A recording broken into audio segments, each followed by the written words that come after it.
Welcome back, everyone, to Thanks for Your Concern. You're here with Bernice. And I'm Ella. Berenice, you remind me of my aunt in that hat. What is that hat style called? I don't know. I feel like it's a Russian hat.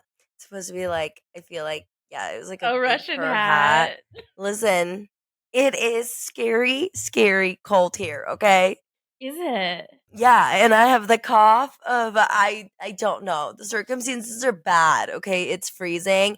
I'm no cuddle buddy to be around and it's this cough just won't go away. So, starting the year a little literally as Ella logged on, I was sleeping. She I was was dead asleep, dead sleep on camera. ready to record. And like she was like waiting. I was so cute. So it's cold, huh? It's cold, but I do want to say your hair. I have not seen your hair straighten in years. So we have a retraction episode, and Hmm. my first retraction was like, you know what? I've said a lot of things about flat iron hair. So I'm doing the Pan Project. Are you familiar? No. Pan Project is a part of No Buy Year. It's where you literally do not buy new beauty products until you hit pan, right? Okay. Do you know what hitting pan is? Like you hit the pan. No. Okay. Oh my god. Girl, where have you been? No, just joking. But like when you wear an eyeshadow palette and you see the pan? That Oh, means hitting the bottom.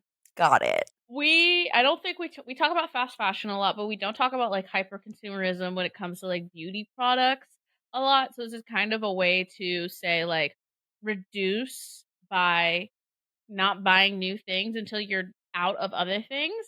And I'm Hmm. looking at my beauty products and I have a lot of hair straightening stuff and I'm like, you know what?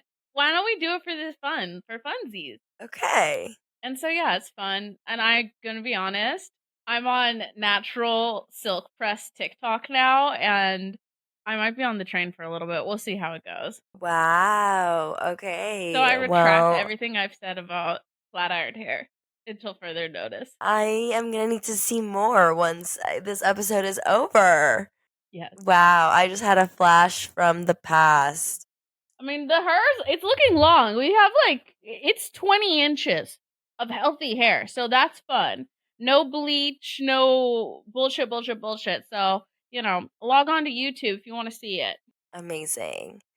Okay. So New Year has started for you with the pan. Where can I find more of this? Have I been living under a rock? Is this recent? So I've been instituting Project Pan actually for 2 years, but it started with What? one person. Yeah, I guess I haven't talked about it. I have not bought new beauty products at all because until I'm completely out of what I have, because especially actually like with curly hair too, I'll like use half of a gel and then I'll be like, ugh, I hate this gel, so I'm gonna buy a new gel. Okay. And so then you have a bunch of like halves of everything. But like with eye palettes, like I have like 13 eye palettes. And I'm not someone who would buy a new eye palette, but I did think about it. I thought about getting the Patrick Ta all matte one, right? But then I'm looking at all these palettes. I'm like, girl, you have 13 palettes. Maybe get rid of some of those. Or just use them. Well, yes, use them, but also it's okay to let go. Yeah, but I love my palettes. I still use them. Now, this is my thing. I think that money has made me less resourceful. I have gotten away Mm. from my like poor people Frugal roots. ways. Yeah. Yeah, Gotta go because back to those. I have been doing no buy. So this was my actual update I was going to talk about. I've been doing no buy. And it's so crazy when how my brain has slightly been programmed into consumerism because I have really been wanting to do a foot bath, okay, on a regular Okay. basis. Okay. And I'm like, I'm finally gonna buy this foot bath. But I'm like, nope, it's no buy month. I'm not buying a foot bath. And it took me 30 seconds to find something in my home I could use for a foot bath. Yeah. I was like, wow, if it had not been a no buy month, I would have just spent $50. That makes a lot of sense. How many problems have I just been solving by buying things instead of finding things in my home to serve a purpose? I'm with it. I understand the vision. I like this going back to your frugal ways. I feel like, Yeah, you just have to get creative sometimes. you do. So no snuggle buddy for you? Are the apps open? No, just today. Just today. More on that later. I don't actually talk about any current starting situations anymore on the podcast. That is a Yeah, change from the past. I just like for now I like to feel it out before I like we have this episode is a retraction episode, okay? We talked about it last week that we were going to do this. But yeah, one of the things I used to do is like I used to like up do updates, like current updates on some of the people am seeing and like tell people about the people I'm seeing. And now as I've gotten older, I do choose the side of caution. I will talk about it once I reflect on it, once there's some continuity. Because it's so embarrassing to be like so excited to be like, oh my God, I just kind of met this person, blah, blah, blah. And then like 5 minutes later, literally 5 business days later, be like, well, forget about that. Um, yeah, so I'm doing okay though. Honestly, just battling this sickness that I'm sick of. Battling. I guess I'll share. I've been dealing with like a bad roommate situation for about like almost a year now, and I've also have not talked about that IRL during the time that it has because I was like, one day it'll be over and I can speak of it. It's just the longest situation I've ever like I've never even it didn't even take me this long to break up with my ex-boyfriend, you know what I mean? And I am at my last straw. Okay, your girl has crashed out several times. Like I don't know what else to do at this point. So that's what I'm about right now is that we're trapped indoors with a horrible roommate, but we're going to be okay. Oh my gosh, I'm so sorry that I'm crying, but it's so funny because you're like, that's a long time to just be dealing with something, so I'm really sorry. It's okay, but people only have so much patience, I think I've just like hit mine. It's all peace and love though. It's just tough peace and love. Peace and love and hopefully deuces. We have such a good episode. I'm Hmm. just excited to get into it. Are you ready? Let's go.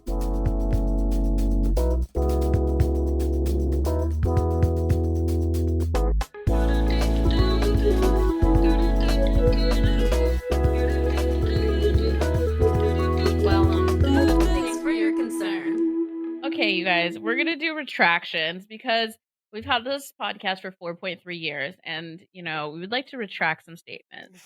I want to start off with I was going back through our old episodes, and for the most part, I was like, no, I still believe that. Like, yep, that's still correct. I even went through the controversial episodes where I thought I might have things I wanted to retract.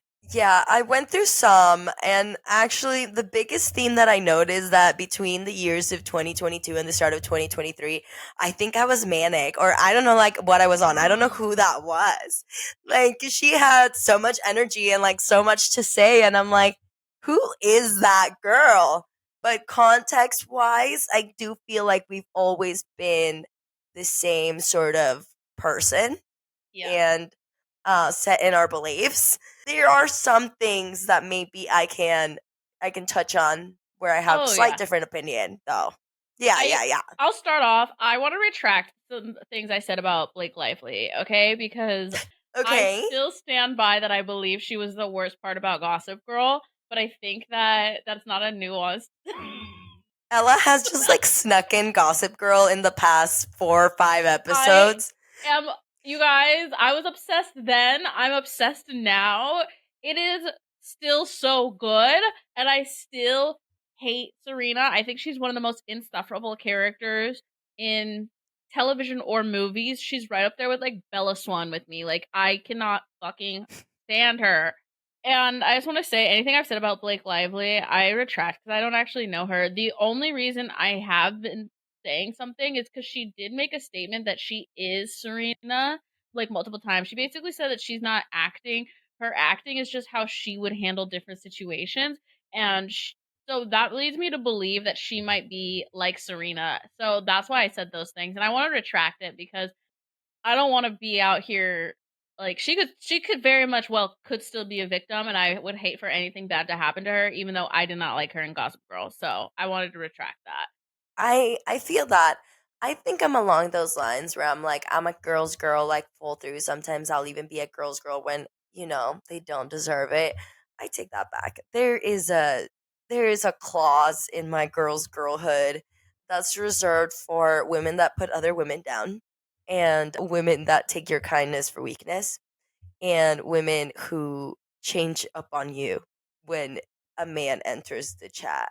Okay, I think that you should be the people's people, a good person per se, but don't let gender fool you because sometimes the people that have hurt me the most are women that I trusted that I have attracted into my life because of how kind I am. And they've told me that. They're like, "You're just so nice." Like I feel people will take advantage of that.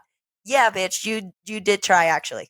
You know? Sometimes not all women would be girls. It's a tough realization when you do meet those people and you got to be harsh. Okay? That goes along with my other one. I think that we went back and forth at the start of the podcast. I think I tended to go more towards leaving like with grace and acting with tact and class, and then somewhere along 2022 it changed into female rage. I have now decided that there's really no right or wrong way to handle a situation. I think that again people do have only so much patience, and sometimes you just have to trust your intuition and let it rip when it has to. There we go, babes. I think we like said like, oh, I support women's rights and sometimes I support women's wrongs. I mean, I feel like there's got to be a little asterisk to that because I feel like there's some I can't support bigotry in general. There's just a lot of hate in the world and I don't support that no matter like who is perpetuating the hate. I agree. I'm not a big believer in hate culture in general. I think people like to hate. As I've said before, nothing I will ever retract is people hate because hating is free and people be broke. But I will say that I also do not now judge people on sometimes how they react about certain situations because you never know how much people have, gone through or just taken in order to react the way that they have. The same way as like the crazy girl story where they're like, "Oh, she's so crazy." Is she? Or is this a valid reaction to a woman's boundaries are being crossed and being lied to repeatedly? What was it justified? Maybe.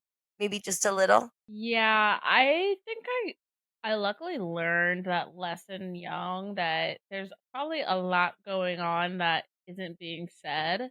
So I think a lot of people's reactions sometimes I'm like, I get it. You know, like when you hear about big crash outs and you're like, I kind of get that. Like I get why you crashed out and I don't even have all the details. But something tells me that like your really big emotions, like this isn't coming out of nowhere. They are often not. Often Yeah. not. Even really emotional people have a high tolerance for bullshit. I think actually people with low tolerance for bullshit don't tend to crash out. They're like a one and done. They're like a one hitter. You do Yeah. something and they tell you go fuck yourself and they never talk to you again. So you must be doing something to them for them to have that response. We also had an episode like when we used to love to quote our girl Michelle Obama, when they go low, we go high. I don't think that longer applies to me every single time in every single Yeah. situation. Sometimes when they go low, we go to the flow. Yes, baby. I think another thing that we talked about and now I feel differently about it. We gave like dating advice, and like how to game down men. I don't even know the secret sauce is worth it. Okay? Because if I was single, I do not know that I would be out there in the dating pool because things are scarier than they've ever been and I don't know if that's just because I'm older so there's kind of like I have the most information that I have about what it's like being a woman dating a man, but I think there is like I don't know, there's been a shift. I feel like dating's not as fun because there's just like so many more red flags. I mean, yeah, I don't think there's a correct. I think we did go into a lot of ways of advice on how to date. You're gonna get judged one way or another, and I think that you should always take like act the best that you can in the spot that you're in life. Okay, I hang out with some people that are younger than me, and Mhm. sometimes the way that they act, I'm like. I'm not gonna lie to you, some of these men here, because of the way that you act, have a perception of you. And you're not doing anything wrong because you should live your life and you shouldn't care what they think about you, but based on the way that you're acting. Because I know how these boys think because I've been around them longer. They're not such sweet boys. You know what I mean? Like they have a Yeah. perception of you that is poor, unfortunately. And these men, unfortunately, do not respect you. And it's nothing necessarily that you're doing wrong. It is their perception based on their ideals. And I feel like in that way, when I was younger, I didn't see that. And now that I'm older, I'm like, well, based on how I want to be treated is kind of on the way that I need to act. Because unfortunately, we live in a patriarchal society that it's fucked up. However, I will say that be yourself because the person that truly will like you won't care about any of those things. Like they will align with you. So if you're not getting read right or you're not getting treated the way that you are, those people just like don't align with you. Like don't try to convince them. Just like carry on your merry way and you will recognize when you are seen by someone that truly cares about you. I agree. I mean, we've given some fire advice, especially about leaving relationships, but I just feel like in 2025, it's really weird to me because, like, I met my boyfriend on an app, but, like, now I don't even know if I'd recommend apps because they hide all the good men behind paywalls and they have an algorithm of, like, keeping you from matches. And, like, why would you pay to see their dating pool when there's, like, men outside IRL? And I know that dating in real life is harder, but I just am just opposed to a woman paying money to get more matches or to see more men. I there's something like weird and icky about that. I agree. And I think that there was a saying that we talked about a few episodes ago that was actually like, you asked for love, so like life brought you circumstances to teach you how to love yourself more. I Mhm. think when you pour a lot of love into yourself, your standards of the love that you receive, or the type of men that you will encounter, or the type of interactions that you go in that you value, change drastically. And I don't think that if you are looking maybe for a partner, start just by pouring all that energy and love into yourself. And if someone can meet it, like you will find that.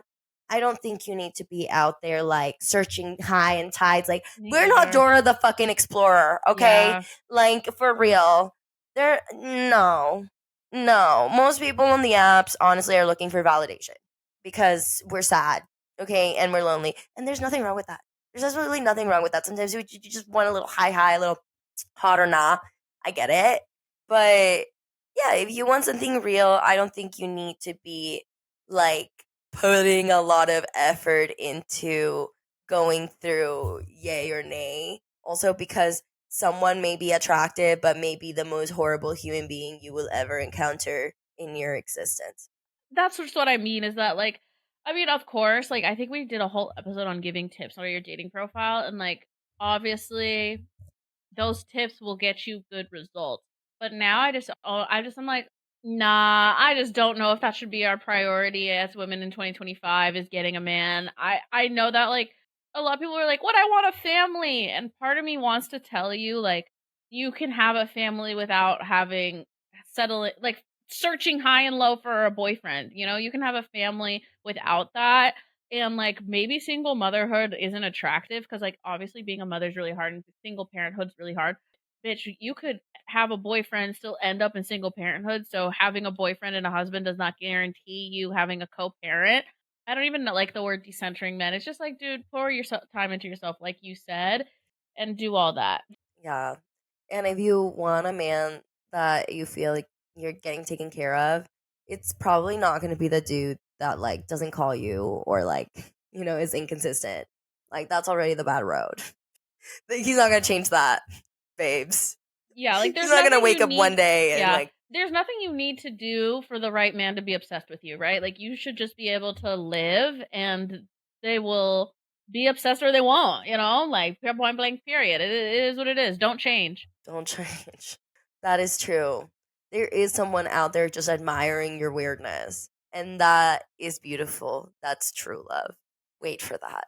get outside and do things that you love. If you love rock climbing, you shouldn't be looking on the apps. You should be in a rock climbing gym. My major encouragement is to like get out into the real world and meet people IRL. And I know that's really hard, but like, girl, it's better than like swiping endlessly. It's not good for your brain. I don't think dating apps are good for people's brains. I really don't. No, even if there's parts about you that you're not willing to share. One time I was dating someone and they were just like, sometimes you just tell stories because I one of my friends got locked out of their room, and I was like, I can probably help you pick that lock. And no one had faith in me that I could do that, except this one guy, right? And I was like, ugh, never doubted me one time. And he was like, well, sometimes you tell me stories about yourself, and I'm like, I just pictured you could do that. And I'm like, I am a survivalist. And some people may think that that makes me a crazy person, okay? Because I've done some things in my past that maybe the math wasn't mathing at the time because I was in survival mode. But he admires that. He admired that about me. Okay? So you never know who's watching. You never know, babes. Along dating, we do have a great episode because I went back and I listened to some. The Mhm. Ethical Hoe, episode 86. Wow, what an episode. If you have not listened to it, you should. But we talk about rosters. And actually, we talk about like how I've never been able to do a roster, but that was a few years ago. So I'm here to put a little bit more thought into that one. And I think I found the way to do rosters. The rosters really do be when you have no need or want for like a full on relationship. You are actually maybe so self aware in that point where you're just like, I don't know if I'm actually mature enough for that. And this is the sweet spot for a roster. The true beautiful thing about a roster is that they all have to be great guys or girls or whoever's in it, where you're homies, you're straight homies, but there's more to it. And that when you don't call or text back every single time, they are still super down for you. And I found that to be the trick where I was just so busy with life things that whenever I got an opportunity, I'd hang out with people I genuinely liked, but maybe didn't see myself with fully. And it wasn't like I was telling them we're going to meet together forever. And they were cool with that. And that is the way the roster truly works. It was literally by pouring so much energy into myself that I did not have time for an actual an actual build or effort or emotional maturity. Where I was real. I was real with myself, and I was real with them. Ye I'll say this once, and I won't retract. I had a myself having a roster did me dirty. Okay, having it did me dirty, and I just figured out that it's not the best for me. I actually am not opposed to the roster. I in that episode, ethical hoeing, it's about that everyone on the roster needs to be aware that you have a roster, and personally, that can just be like, hey, just to let you know, we're not exclusively dating. You have to specify that you're not exclusively dating and that you are dating other people, in my opinion, because I think the assumption is no, people are going to assume you don't have a roster if you're dating someone. If you're taking someone out on dates, Yeah. And that's not really how the roster works here. Okay, that means that you're not you're not like fully invested. If you were fully invested, you wouldn't need a roster. The roster is for hee hee ha ha's in your fun time. And people know kind of another place because you don't actually go on real dates. You go on like fun, low maintenance activities together. You're actually friends, so you enjoy each other's company. But I will see you next time when I'm free and out past 10 p.m. All okay, right? baby. And then I text you Merry Christmas. And Toxic. yeah. Toxic. No, No, shooky. no, no, no, no. Okay. I'm joking. Um, Homie hopping. Do I have anything to take back? I would say that you should homie hop because you never know. You usually their friends are better than them. Okay? I will say it. I will say it again. Sometimes you just meet the wrong one at the wrong time, and you think that it's them, but it's actually your friend. If I were to give advice, I would say I guess homie hopping is difficult. I just truly feel like it causes a lot of drama why I am against homie hopping is I am against creating problems for myself. So there's a lot of things that go into this, like time and closeness, but I would say I try to hold out within a friend group until I can zero into the one that I am truly compatible with. That'd be the best advice. But it's all fair in love and war. I would agree with you. I do think this takes some time and tact. I would only homie hop once you're over that person. I wouldn't homie hop out of pettiness or vengeance. I would homie hop if you actually have gotten to know somebody else and they have proved that they're a decent human being, and you have proved to yourself that you aren't have lingering feelings. Because if not, then that's just a little weird. Okay, I have been in situations where people homie hop, but you know that that person still has feelings for the other person, you know? And then it's like weird tension between a lot of people, and then that's weird. I've seen homie hopping where it ruins friendships, and I don't really like to be the catalyst of that because as much as you want to control the variables, that old person could still be fucking pissed. They often are. I'd rather not get in between friends. Doesn't seem worth it when there's a million people that I can date. Only do it if you're really set on that other person. But I say do it if you have to.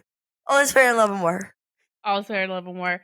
Okay, I want to retract. I just want to make like a general retraction, okay? Because I couldn't find an example of this per se, but I want to retract any excuses that I have ever given that you might have like taken through osmosis. I feel like excuses, I feel so differently about them now in 2025. My dad used to say this thing and it used to drive me crazy as a kid, okay? I would be like, "Oh, yeah, I can't do my homework because da da da da," giving some bullshit about like why I couldn't have done my homework. And my dad said, "You know what? Pele used a grapefruit as a soccer ball growing up." And I was like, "What the fuck does this have to do with Pele?" Pele is one of the greatest soccer players of all time, and for most of his upbringing, he didn't have a fucking soccer ball. So he improvised and played soccer with grapefruits, with mangoes, with rolled up tin, okay? And eventually his town all pitched in to get him a soccer ball because they're like, this guy is determined. He's going places. So many times I've made excuses and then the excuse stops there. I think you need to get more curious about what your reason is for not doing things. Okay. I was stuck in anxiety and depression for so long because I wasn't like just doing things that if you Google like oh like da da da da and there's always a like okay well like I can't do that because da da da da. I'm like sure there's gonna be a million reasons why you can't do it, but why don't we try to figure out why you can do it? Okay. I mean, you're right. You are right. There are a million excuses you can really give yourself why you haven't gotten to the thing that you need to do. I think it's okay to maybe see the surrounding things because I feel like depression is a thing, like and Or anxiety are things. But if you do recognize that maybe the underlying cause of the procrastination and the excuses is that you're massively depressed, maybe tackle the depression. You know? And honestly, like, not even just mental health stuff, but, like, a lot of the times my excuses are, like, because of lack of priorities and discipline, and I Mm. don't like that. Like, I would hate to say like, there's times where I have been depressed, right? And it's actually okay to be depressed and, like, to do that, but I think I sometimes think I have personally bucketed things together that don't really need to be bucketed together, and I think about the times where I could have been more resourceful or I just like didn't have the confidence to tackle what I wanted to tackle or I just didn't have the discipline or whatever the fuck it was. But I think I've come up with 1,000 excuses and it's not until I kind of like have sat with myself and really like been curious about things to be like, can I really not do this or am I just not wanting to do this, which is totally okay, but I think there's a different narrative between I can't do something and I don't want to do something. Oh yeah, 100%. And that goes with others too. I would say, like, I don't know, recently I've been more into not giving an excuse why I'm not doing something and just saying I'm not. Yeah. It's not going to be the answer that they want to hear, but you don't always have to give an excuse to something that you don't want to do. You can literally just say I don't want to do it. And it might hurt some people's feelings. But if you don't want to do it, you don't want to do it. And I actually feel like it's interesting that we're conditioned to have like a reason as to why we don't want to do something that we have to give to others. Yes, I believe if you don't want to do something that is completely valid, but I think that by saying you can't do something and limiting yourself instead of getting down to the reason of like I don't want to do it, or you're lying to yourself about something you can't do because we have so many resources that we don't tap on because we either don't know that they exist, but we don't do the due diligence to figure out if they exist or not. We just say, Mm, "Oh, we can't do it," and then give it up. It's like I can never be Steven Spielberg because I don't have $10 million. What? No, like, there's other things we can do. period. I'm on the Delulu train. I feel like I can do anything if I really set my mind to it. Sometimes I sign up myself to do things that I forget that I signed up myself to do. And then future me is like, oh, future me is now present me. Let's do it. Yeah, so If if you need to do it that way, do it that way. Set future you up. I just wanna in like, a growth mindset, and I've sometimes slipped up into things that I said saying things that I can't do or why I haven't done something. Maybe figure out how you can make it work. Pele didn't have a soccer ball, it didn't stop him. Period. Period. Another retraction that I would like to mention, we did a few episodes of doing it for the plot. I think that that only applies when you know the direction the film is going. All right, I love a good hee hee ha ha with a cost to the larger plot, okay? You can't be doing things just for the plot if you don't have an angle. Then you're just kind of vibing. I don't know if that's necessarily for the plot then, because what is the plot? I think you need to know where the plot is headed to see if that adds to the plot or actually distracts from the plot. Some things just distract from the plot and then it's messy. Like, you ever watch a TV show and you're like, why did that whole season just happen? Like, that had nothing to do with the first season.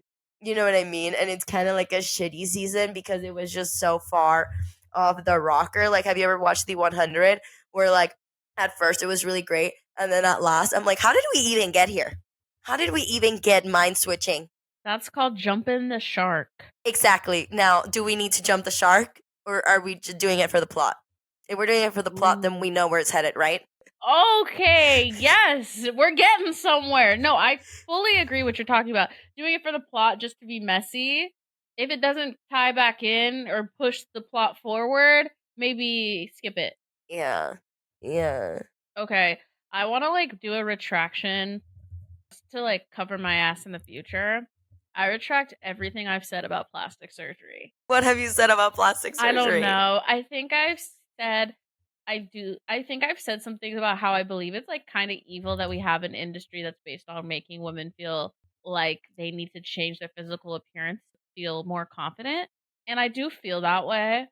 But as I'm getting older, I realize that came from somebody who's never been in the shoes of like, dang, my body's changing and things can just change. They can, but I will say that right now, with the culture of like, people are really finding a way to make themselves look super young when they're like super old. Something about that is really scary to me because we're losing the beautiful thing in aging. I And I think, know. right now, like, I think one of my biggest icons, heartthrob moments I'm having is with Pamela Anderson. Yes. I think that is like she's just showcasing such like a soft and beautiful way of aging. That's just so like, I don't know, like she's just got aura, like that's how you know like that your being is timeless. So maybe as I do get older, those are things that like I start to see wrinkles around my eyes and I'm like, "Oh my god, how do I make that go away?"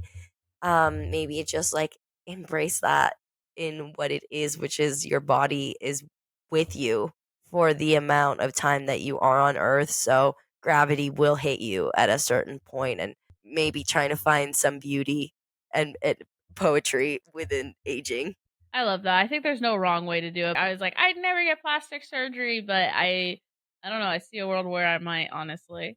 which is fine too I if think you it's choose fine. to do that. I've thought about getting liposuction on my arms, okay? It's just a thing I think about sometimes. Honestly, I've also thought this because I feel like one of the biggest reasons why I have like been kind of against motherhood is because of the changes to your body. I don't want to get plastic surgery, so I don't want my body to change. Yeah, no judgment on that. Yeah, that's Yeah, no judgment. your body, your choice. Do whatever you want with I that. Like, agree. you know what I mean? That's scary to me, but could happen, could not happen. I think it's a game time decision. Game time's coming up. You know you have 30 minutes? No, I'm just My last big retraction. I think I say a lot on here. The like, if he blah blah blah, if they blah blah blah, leave them alone. Don't leave them. I don't judge anyone if they leave someone alone or not. I actually, my new piece of advice to people is write down kind of like what you want in a relationship and also write down where your line is, right? So it's like where if the line is crossed, if things don't align a certain way, I'm letting this go and then see the situation play out. Because I feel like often when you're have an attachment to someone, and things are going badly, you forget where that line is. But like if you write it down, there is a version of you that recognized that there was a line at a certain mm, point, and you can can if you want to hold yourself accountable to that line of behavior of things that maybe you thought you could never go past or want to go past as just like maybe a promise to yourself and the way that you want to roll in relationships. But I also think there's benefits of not leaving that person alone, and that is that you truly get to work through it all. So you know that you gave it your all, you learned all your lessons, but you don't have to get to that point. So that's why I think the line is a good exercise. okay, so this is like my last one. Honestly, I like this is like goes hand in hand with like what I wish I'd done in real life, but I wish I would like retract like every I love you from any dude ever before. And in turn, I wish I just like I can sometimes be so angry about situations and it's just so funny and like I hope you guys have enjoyed some of my anger towards my exes, but I truly like don't give a fuck anymore and so I kind of hate that there's a record of me being super fucking pissed because it was like a moment and now I literally don't care. You know, I don't think I would take back any I love yous. I do think that now I think about them a little more before I say them, but it does not stop me. Okay? I will say that I don't think it's bad to speak into existence how you're feeling. However, I think that you need to have a conversation of what an I love you means with your partner because I love you can be a feeling, and I love you when you say I love you to someone and they say it back to you, you that may come with expectations for you and responsibility, right? When I tell somebody I love them, then I'm probably not going to do things to hurt them, right? And You'd to think. me that makes sense. But I don't know if that's what it means for you. So maybe you want to get on the same page about that when you're saying that. And if you feel uncomfortable having that conversation, then maybe that's when it's too early to say, I love you. Too early. You know, drunk words are sober or not. Oh, I don't always think drunk words are sober thoughts. I agree. I really like riled myself up with some shit, and then I came on the podcast, and like honestly, I wish I gave more details on the podcast because people would text me like, "Are you talking about this person?" I'm like, "Absolutely fucking not." I wish I had I had less anonymity to some people, but yeah, I honestly I hope you guys all enjoy them in the hee hee ha ha's because I have popped off about certain dudes and like I literally I don't even know who the fuck I'm talking about anymore. Like, can you believe that I go back and listen to old episodes about me being like I can't fucking believe this, and I literally have no idea who it's about. Me too. But that happens like so often. Sometimes I'll be reading like a journal entry and I'd be like, who hurt her?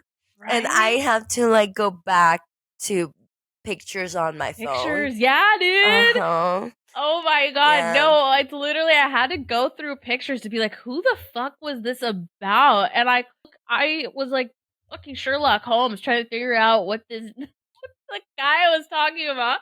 And it's just so funny because it's like I wish I could go back and be like, "Hey girl, you really don't care about him. He just kind of hurt your ego." Cuz I mean it's been 50-50, but there's been like some very hurtful shit where I was just fucking hurt that someone would do that to me because I'm the fucking greatest. I took things too personally. use that energy to fuel you. Like, make something beautiful out of all that angst and energy, you know? Hell yeah. So at least you can't remember the man, but you can remember the project. The project, baby. The revenge project. Yeah. And then I got really into crafting that semester. Oh my gosh, those are all my retractions. I mean, I'm sure there'll be more, or I'm sure there's things we're not thinking of that we've just said, but I did a little sample and it's all pretty good.